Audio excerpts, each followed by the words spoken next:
Hi everyone, it's Katrina. Imagine a world beneath the waves, hidden from human eyes for centuries.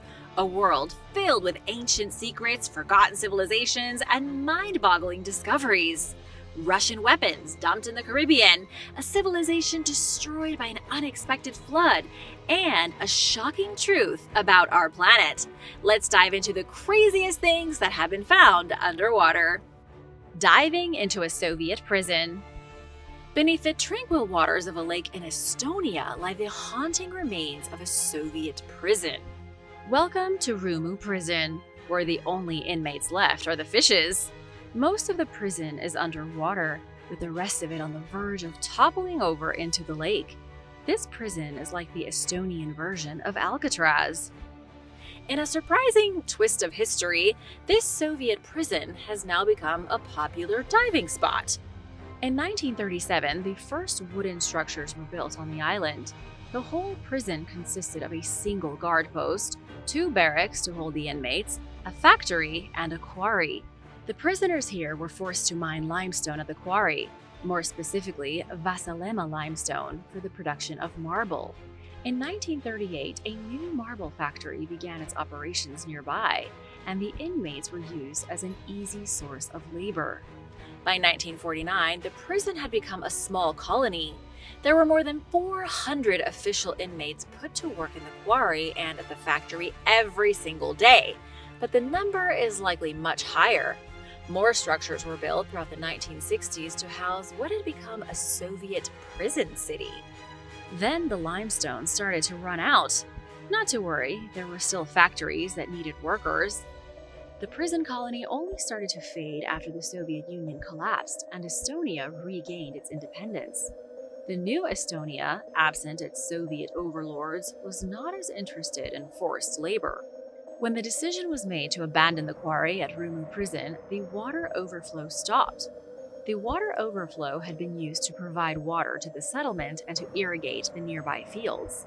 Without this overflow, the water levels started to suddenly rise on the western side of the quarry. This led to a rapid rise in the water level across the entire prison. Soon, the industrial complex was underwater. The once bustling factories, now silent and shrouded in algae, sank beneath the rising waters. The prison didn't officially shut down until January 1st, 2013. Now, the flooded corridors where Soviet prisoners toiled in agony are explored by curious divers and adventurous tourists. The Sunken City of Sin. Unearthed from the depths is a stunning marble floor that whispers tales of ancient Roman indulgence. Rome's Sin City was a place where elite Romans took vacations, but not the kinds of vacations normal people take. They went on extravagant escapes in which their every insatiable desire was met.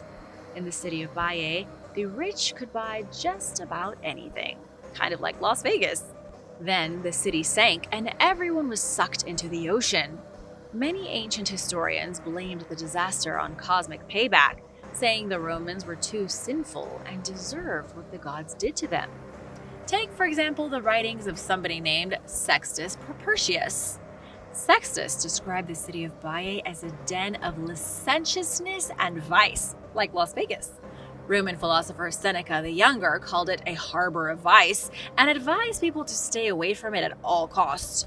These days, the ruins of Baiae are submerged at the edge of the Gulf of Pozzuoli in southern Italy. During the most recent archaeological expedition, researchers investigated a sunken villa. Inside the villa, they uncovered a gorgeous mosaic of marble, pearl, and glass. I should quickly name drop a few famous celebs who had their villas built in Baiae: Julius Caesar, Emperor Nero, and Emperor Hadrian, just to name a few. Whoever came here rubbed elbows with Roman royalty. The mosaic is larger than life. It extends more than 2,700 square feet, and no doubt saw its share of indulgence in its time. Researchers can only guess at the kinds of parties that took place on the marble mosaic floor. Here's a picture of the few surviving mosaic tiles from the wealthy villa, thanks to Edoardo Ruspantini. The fish don't seem to have any clue they are swimming through history. This is just one more of many marvels that have been found under the sea. The Las Vegas of the Roman world is currently undergoing restoration, and it is now an underwater archaeological park. So, if you go visit, be sure to let me know. Russian cannons in the Bermuda Triangle. A maritime mystery has surfaced in the crystal clear waters of the Bahamas. A cluster of Russian cannons dating back over 100 years has been discovered, which seem extremely out of place. How did they get here? Carl Allen is one of the biggest names in underwater artifact recovery. His company, Allen Exploration, has been hard at work recovering treasure from the wreckage of Nuestra Señora de las Maravillas, the Spanish galleon that sank in 1656. Many of the incredible treasures from the Spanish ship are on display right now at the Bahamas Maritime Museum. It's worth a visit. While not collecting Spanish booty, Carl and his team have been uncovering Russian weapons. They think the mysterious cannons were fired by Russian forces during the siege of Sevastopol. This siege predates the First World War by nearly a century. The Russians were in a desperate fight against the Ottomans, the English, and the French during the Crimean War of 1853 to 1855. These are Imperial Russian guns, fired in battle over 170 years ago. What are they doing in the Bahamas instead of, I don't know, Russia? Carl Allen said he and the whole team were surprised by the discovery. That's saying a lot because Allen's team finds all kinds of weird stuff in the Bahamas. They've discovered gold chains, chunks of amethyst, clay tobacco pipes, and many other objects. Russian cannons have never been on the menu before. The cannons were found in relatively shallow water, only about 30 feet below the surface on the edge of Little Bahama Bank. Experts know the guns are Russian because they bear the double-headed eagle of the Russian Tsar. The weapons are also inscribed with Cyrillic text, which points to them being produced in a Russian foundry in the late 1800s or early 1810s. Great, but how did they get to the Bahamas? That's what everyone is wanting to know. Carl Allen's team doesn't have the foggiest idea. What they do know is what's written in the history books. After Russia was defeated in the Crimean War, England and France took a lot of spoils for themselves. It's believed they confiscated 4,000 cannons from the Russians as part of their victory condition. Here's an amazing fact for you. I know how much you love these. When the Russian cannons got back to France, most of them were melted down to build the Notre Dame de France statue. Just please don't confuse the Notre Dame de France with the Notre Dame Cathedral. Some of the other cannons were given over to naval establishments across Great Britain, including in British dominions and dependencies. This was pre-World War I, so places like Australia, Canada, New Zealand, and Gibraltar still belonged to the British Crown. Almost none of these guns survive today, which makes the ones just discovered in the Bahamas incredibly rare. Some of them may have even witnessed an earlier war. Because the Cyrillic inscriptions were traced back to the Alexandrovsky ironworks as early as 1807, the guns may have seen some action during the Napoleonic War. That legendary war didn't end until 1815. If this could be proven, these guns might be worth their weight in cash. Even if not, it is still a big discovery, and it was made in the Bermuda Triangle. Maybe the power of the triangle has something to do with how the cannons ended up there. They don't seem to be part of any shipwreck. Researchers have only found the cannons by themselves scattered across the ocean floor. And now for a quick break. But first, I want to give a big shout out to James Woodring and I Am Bush for supporting this channel. We wouldn't be here without you. Be sure to subscribe if you haven't already to join the Origins Explained family, because why not? The Underwater Road. Archaeologists have made some astonishing discoveries while studying a sunken city 7,000 years old. They've been scanning the ancient city to create a three-dimensional map of the landscape. The landscape is complete with rivers, estuaries, and a road built in the Stone Age, and the city itself. Archaeologists have named the city Selene, but they have no idea what it was originally called. How could they? It was built on an artificial landmass by a culture most people have never heard of. If building your own island weren't so much work, I would totally do it, but it seems like DIY islands tend to sink. Anyway, the culture is known as the Havar, and they dominated the area of what is now Croatia in prehistoric times. They used a method of stacking stones to build their artificial landmass. They piled up rocks off the coast until the pile reached the surface of the water. I know, that's a ton of rocks. Then they built their city on that pile of rocks. They made their own island. Melting glaciers at the end of the Ice Age, around 12,000 years ago, led to post-glacial flooding. But the process was slow. After about 7,000 years, the sea rose along the coast of Croatia enough to flood the Hvar's artificial city. They built their own island, and Mother Nature took it away. Now, archaeologists are trying to create a full 3D image of what the area looked like before it was flooded. Take a look at this image, courtesy of the University of Bradford. You can see a tributary, a wetlands area, and a narrow channel of water. This is all submerged now. Here you can see the artificial city where it sits just below the surface, thanks to the University of Zadar. It surprised archaeologists when they discovered this undersea landscape. Dr. Simon Fitch, the lead investigator for the project, said the results of the scans provided far more detail than they had been expecting. They never imagined that the imprint of the rivers and estuaries would still be so visible. But what about the Hvar? Why did they feel a necessity to build an artificial island and put a city on it? This question is a little more complicated than you might think. Another recent exploration uncovered a different Hvar settlement nearby in Bredina Bay. This other settlement is almost identical to the one called Solin. It's about 15 feet below sea level and was also built on an artificial island. Take a look at this image. It shows a diver investigating a road from 7,000 years ago.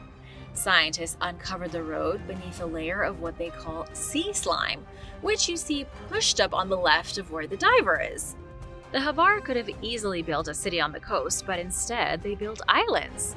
Researchers don't know if they were trying to protect themselves from invaders, or maybe it was easier for fishing.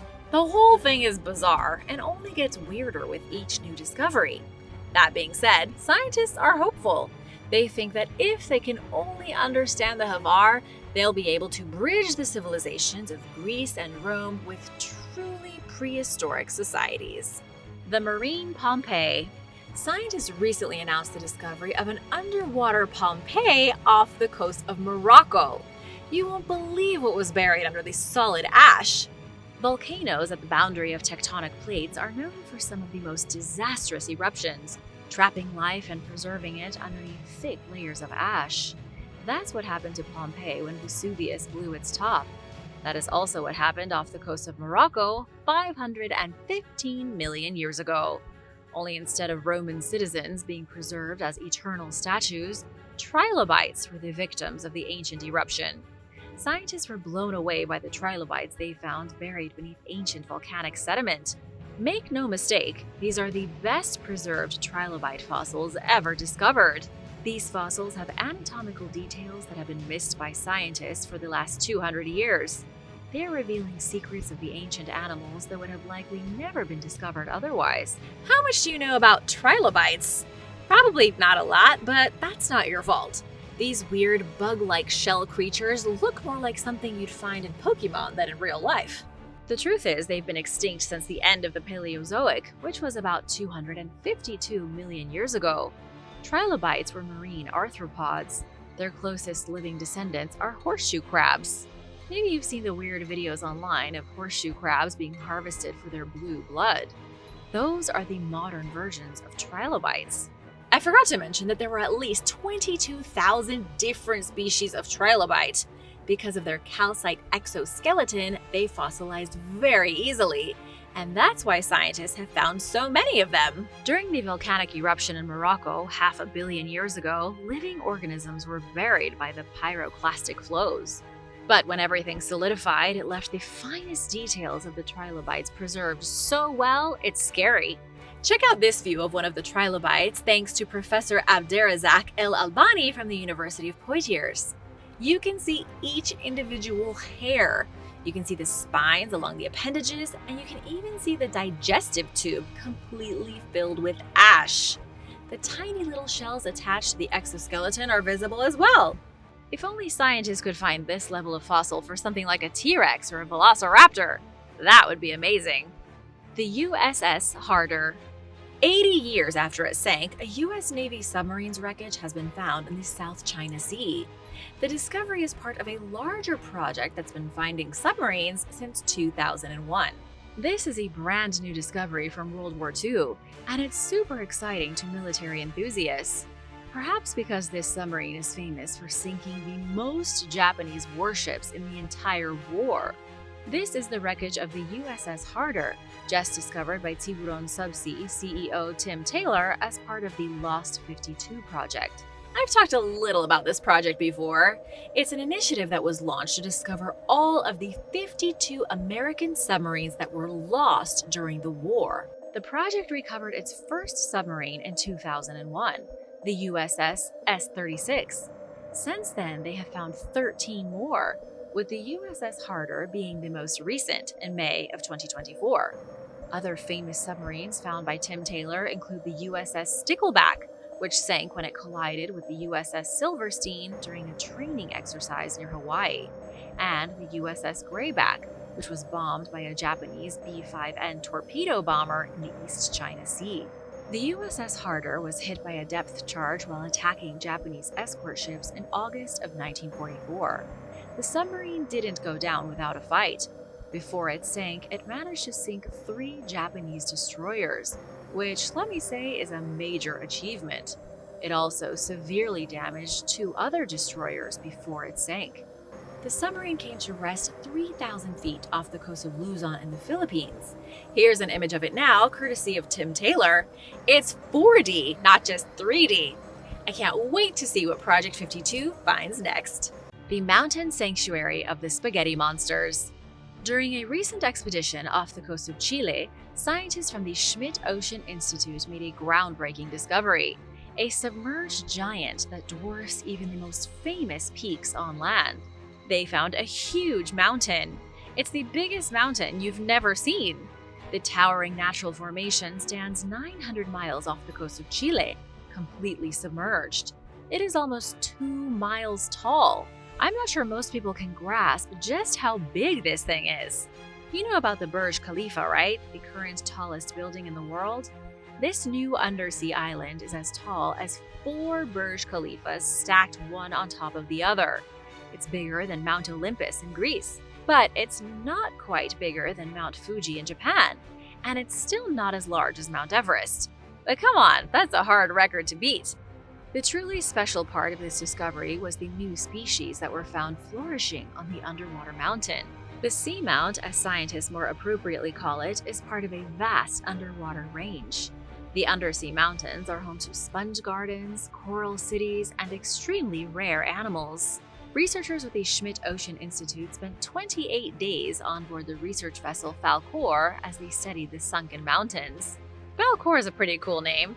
The scientists were equipped with the latest in sonar technology, which allowed them to map the mountains using sound waves. As of right now, it's estimated that only 26% of the sea floor has been mapped with this level of precision. That's not much, but it is something. As you may know, the ocean floor covers approximately 71% of the planet's surface. It's no surprise that scientists also found strange species during their mission. They documented one of my favorite octopuses, the Casper octopus. It is a cephalopod so rare that no one has ever caught one.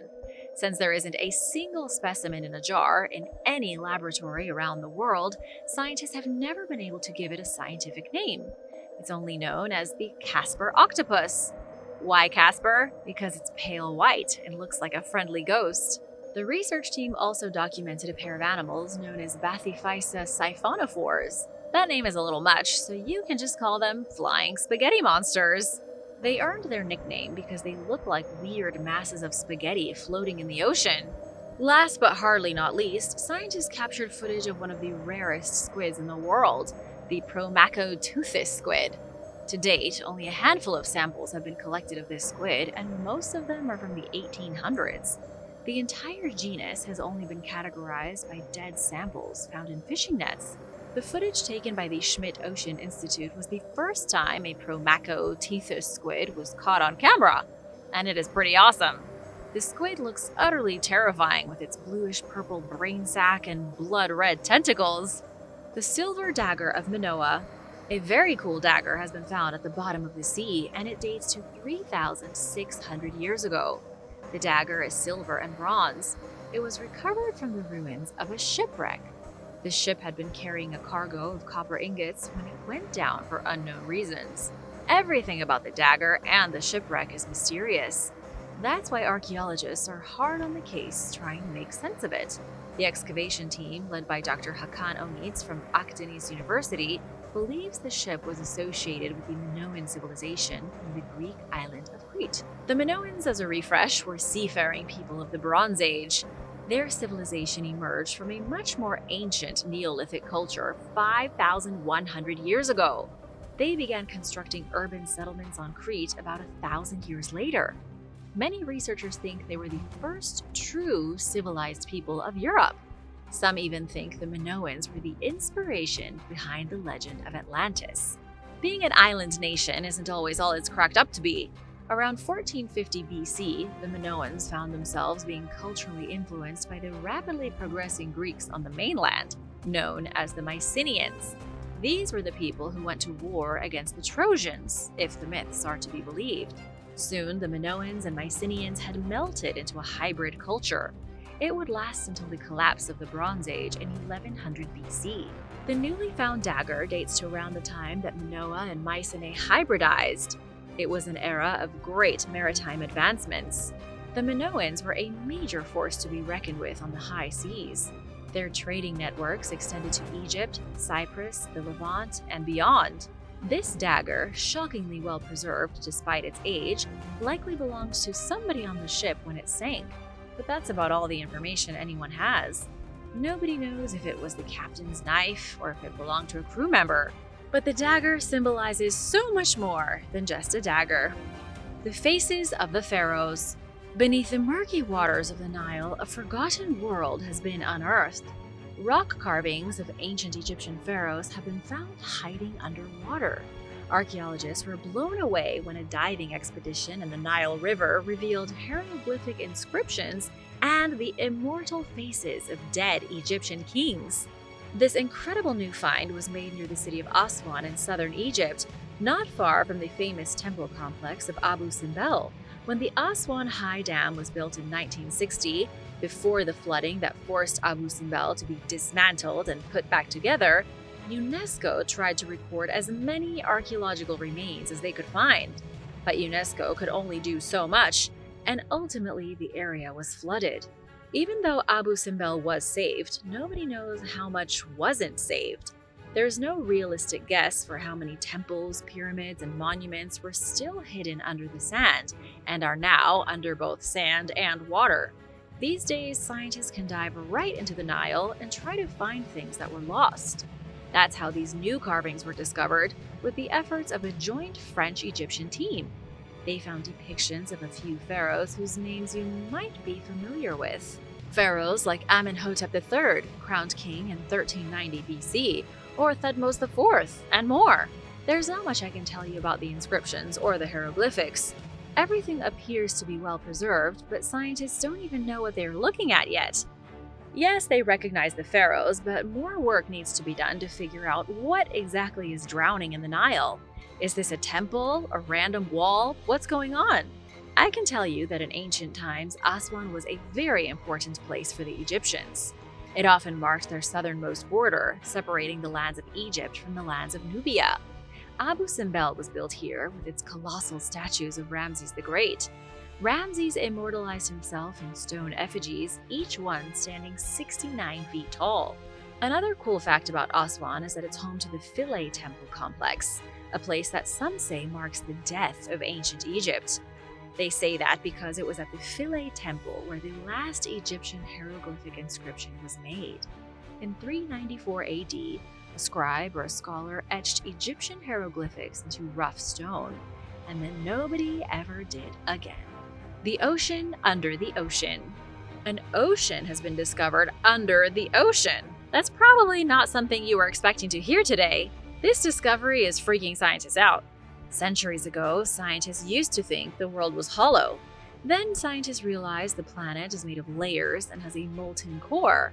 And now they are having to insert a liquid ocean inside the planet. What will they find beneath our feet next? Don't count on going swimming in the sub-ocean anytime soon, though. It's about 400 miles under the surface. You'll have to stick to the nearest beach for now. Scientists at Northwestern University were behind the amazing find.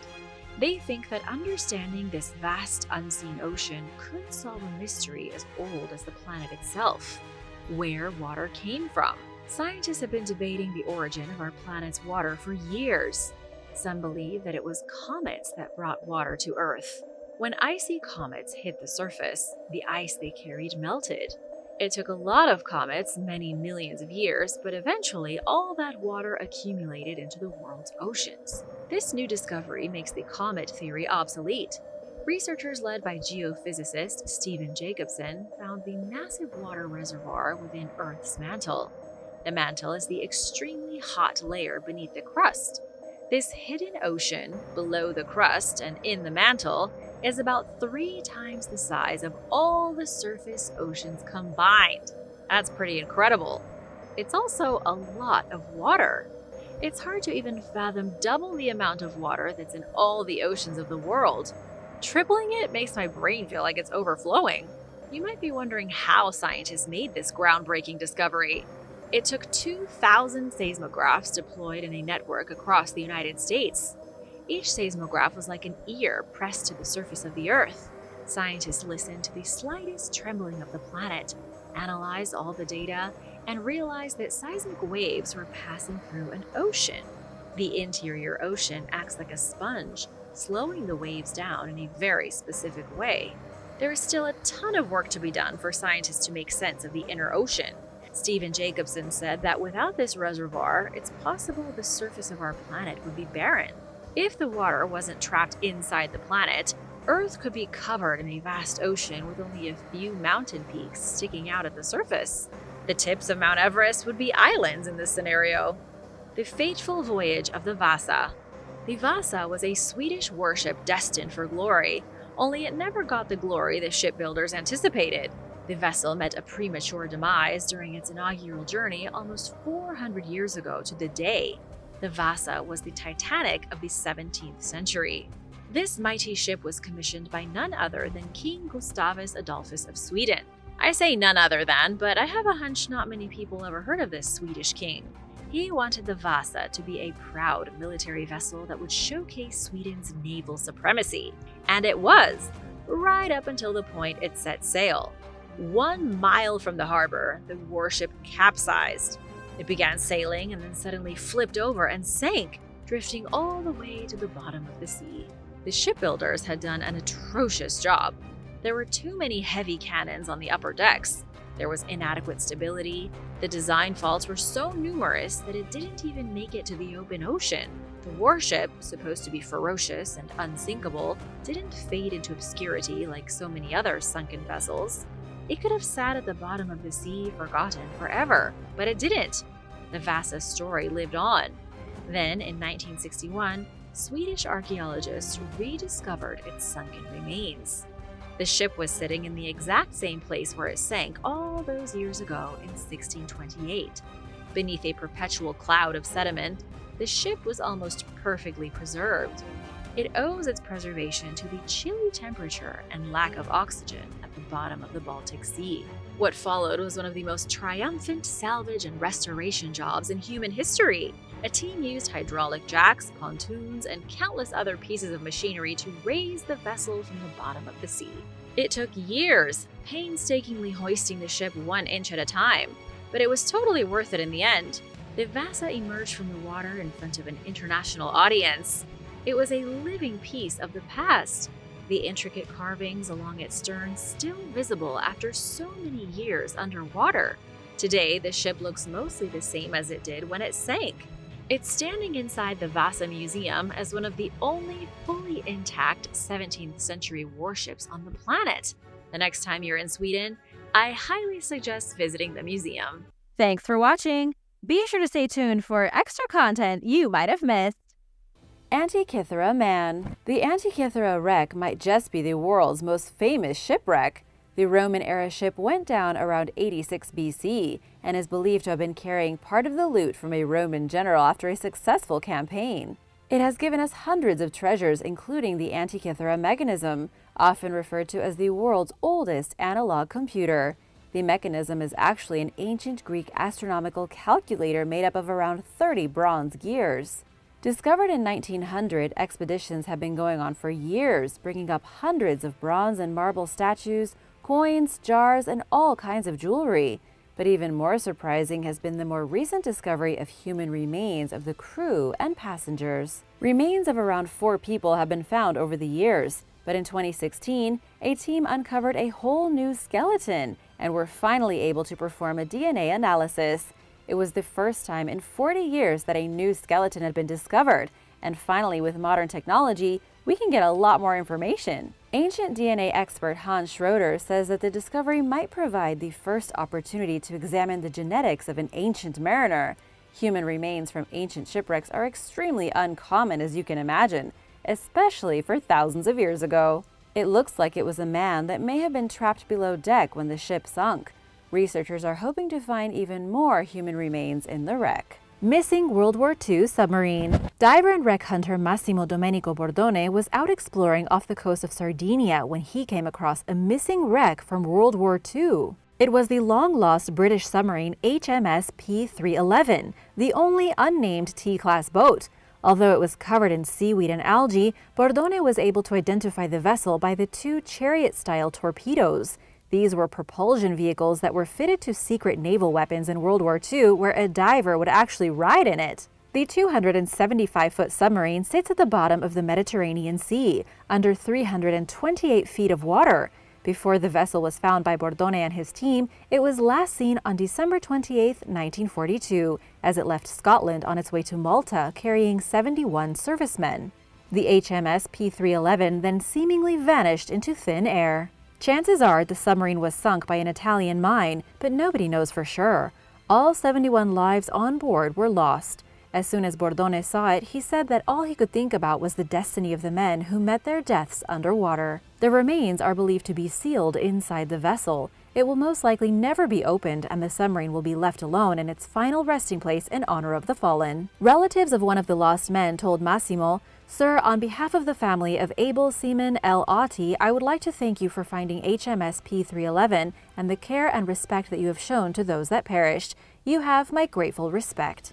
Baya, did you know that planet Earth contains 20 known supervolcanoes which are capable of erupting with a volume thousands of times stronger than an average volcano? I didn't, but now I have one more thing to worry about. One such supervolcano, known as Campi Flegrei, is situated northwest of modern-day Naples, Italy, and while it's been thousands of years since it erupted, there is always a possibility of history repeating itself. The ancient Romans were blissfully unaware of this danger when they built Baia, a resort town that was once famous for its hot springs. It served as a playground of sorts for Roman elites, including Nero, Cicero, and Julius Caesar, who built villas there. Baia was also known for scandal and corruption, including wild parties, heavy drinking, and promiscuity. Despite its close proximity to the supervolcano, the city did not succumb to a volcanic eruption. It also survived being sacked during the barbarian invasions, and again in the 8th century by Muslim raiders. But malaria became an ongoing problem, and by 1500 Baia was completely abandoned. Mosquitoes have changed history more than you think. Its ruins partially sank into the Mediterranean Sea due to hydrothermal activity, causing some of the deserted town to fall below sea level. This appears to have occurred in 2 phases, first happening sometime between the 3rd and 5th centuries, and once again before the 8th century, ultimately submerging nearly the entire lower section. Today, the city's underwater ruins serve as one of few marine archaeological parks that are open to visitors, allowing people a first-hand glimpse at the crumbling structures via snorkeling, scuba diving, and glass-bottomed boats. This is definitely on my bucket list. How about you? What's on your bucket list? Let me know in the comments below. Underwater rivers. Last year, scientists from the University of Western Australia published a study detailing the fascinating discovery of an abundance of massive underwater rivers, technically known as dense shelf water cascades. Found along the continental shelf, they are almost like underwater waterfalls. Underwater rivers form when shallow, highly saline coastal waters lose heat during colder months. These streams are denser than the surrounding deeper waters, causing them to flow offshore along the ocean floor. This phenomenon was already known prior to this recent study, but our understanding was quite limited and didn't account for changes in seasons or anything like that. The underwater rivers off Australia occur across a 6,213-mile span during the fall and winter months. They are so powerful they can sustain high winds and high tides, making them unique among underwater rivers observed in other parts of the world. Scientists found that these streams play an important role by transporting material and matter from the continental shelf into deeper parts of the ocean. These and other discoveries are increasingly being made thanks to advanced technology. To document the underwater rivers in detail, the team deployed autonomous marine vehicles called ocean gliders, which traveled through the water collecting data that cannot be seen with the naked eye. You can't just send a diver to get swept away into the deep sea in an underwater river. The data used in the study spanned an entire decade, giving researchers a detailed look at the phenomenon's long-term behavior. And now for number 7. But first, it's shout-out time! Want to give a big thank you to Zia Mystics and Ashley Sue. Thanks so much for joining us, and always take advantage of those days off. If you are new here, be sure to subscribe so you don't miss out on more videos like these. Oldest seawall. Humans have long favored coastal life because it's beautiful and because you can take advantage of resources on land and at sea. But life near the ocean means adapting to the ever-changing coastline, especially when it comes to storms and rising sea levels. You kind of think twice about that nice house on the beach when a hurricane is on the way, so we build seawalls. In late 2019, archaeologists announced the discovery of the world's oldest known seawall off northern Israel's Carmel coast. It was found near 15 Neolithic villages located as much as 660 feet from the modern shoreline. Most of the time, these submerged structures are covered in sand, which helps to preserve them but obscures them from view. Every now and then, however, a storm reveals parts of the villages before covering them back up a few days later. This is how the seawall was discovered, opening a very narrow window of time for archaeologists to document it. Dating back roughly 7,000 years to the Stone Age, the seawall measures about 330 feet long, showing that even during prehistoric times, people faced some of the same issues we do today when it comes to combating the encroaching sea. The wall is made up of large boulders, with each measuring as much as 3 feet wide or more, and weighing more than 1.1 tons. It's located next to an ancient underwater town called Tel Hres, which likely contained a population of a few hundred people who made olive oil and engaged in other agricultural activities. Experts believe that Tel Hres sat somewhere between 7 and 10 feet above sea level when it was built. At the time, sea levels were rising rapidly as glaciers melted.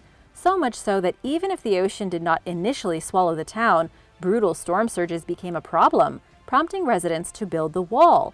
Eventually, however, they were left with no choice but to relocate further inland. Glowing snails.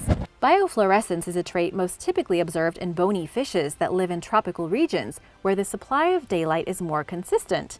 It's when organisms absorb and re-emit light, so sunlight is an essential ingredient for biofluorescence.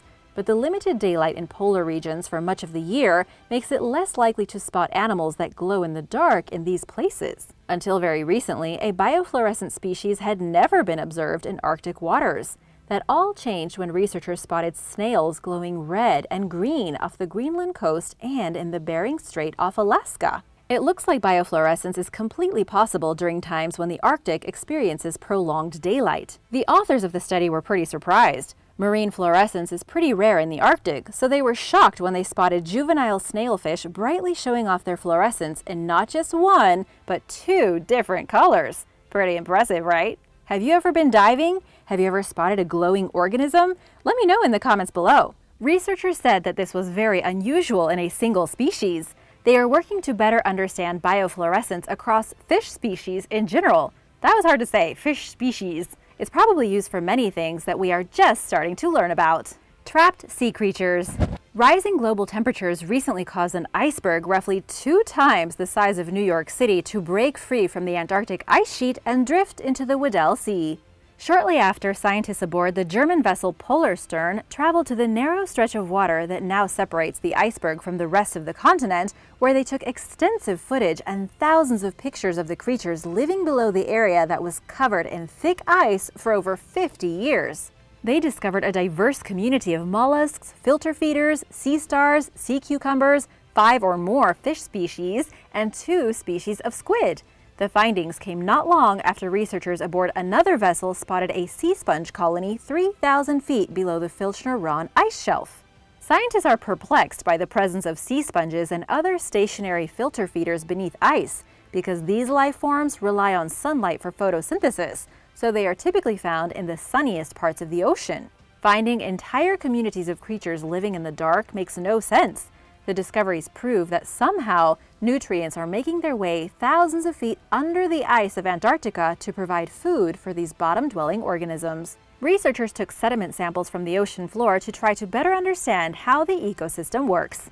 Underwater artwork. When sea levels were much lower during the Pleistocene epoch, the coast of southern France extended several miles further outward than it does today.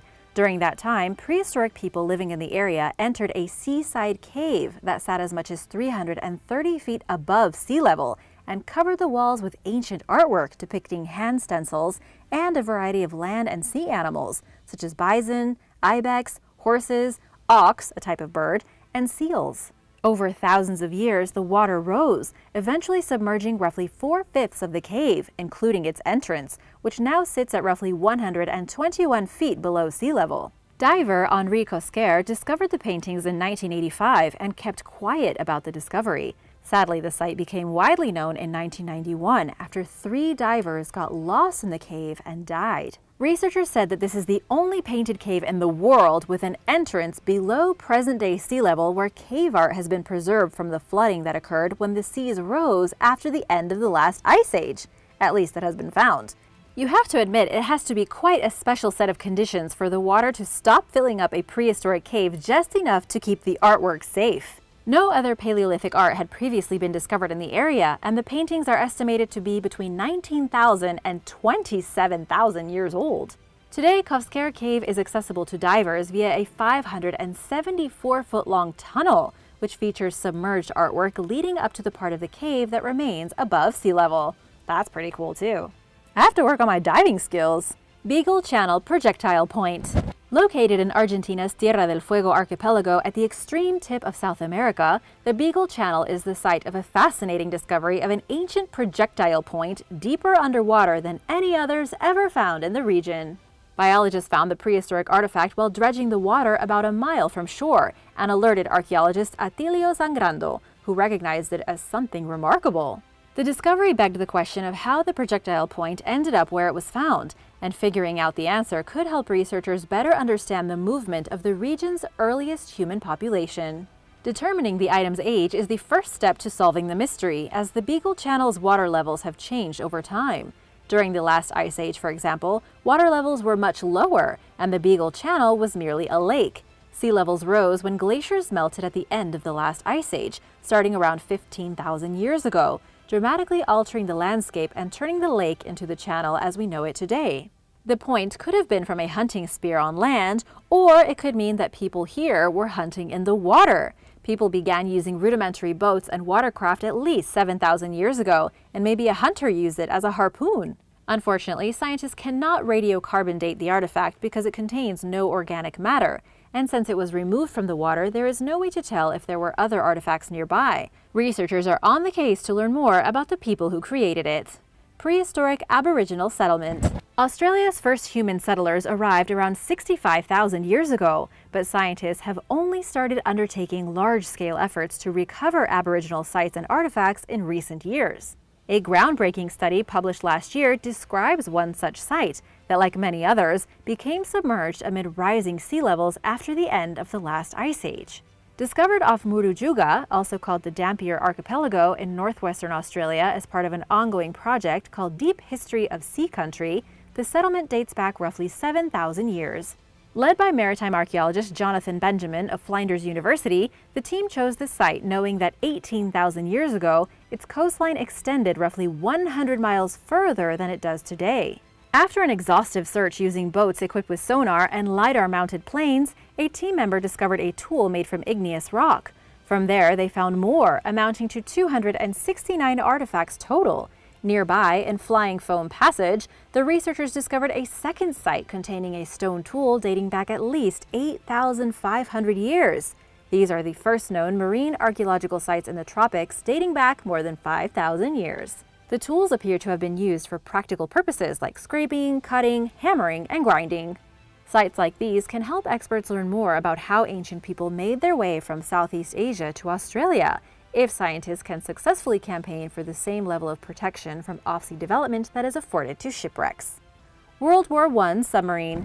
In 2019, archaeologists with Mexico's National Institute of Anthropology and History announced the discovery of the first ever historical submarine found in the country's waters.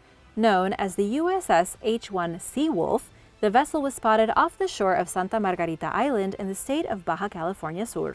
Built in San Francisco in 1909, the sub was used by the U.S. Navy to patrol the Atlantic coast of Long Island during World War I. While en route back to California in 1920, the Seawolf ran aground during a storm. U.S. Navy ships tried but failed to get the vessel floating again. It was abandoned, and numerous shipwreck experts tried finding it in the decades that followed, but with no luck. Acting on a tip from photojournalist Alfredo Martinez, archaeologists finally located the submarine in Magdalena Bay off Santa Margarita in 2016. Locals had seen it at various times over the years, and at some point the Seawolf was looted for its bronze parts. The badly damaged vessel measures 145 feet, according to measurements taken in recent years. Researchers performed 2 dives and took detailed measurements and thousands of photographs of the submarine before the elements further destroy what's left of it. Over the next few years, they plan to continue monitoring the progression of decay and identify areas of the sunken vehicle that have been looted. Thanks for watching! What's your favorite underwater discovery? Let me know in the comments below, and remember to subscribe if you haven't already. See you soon! Bye!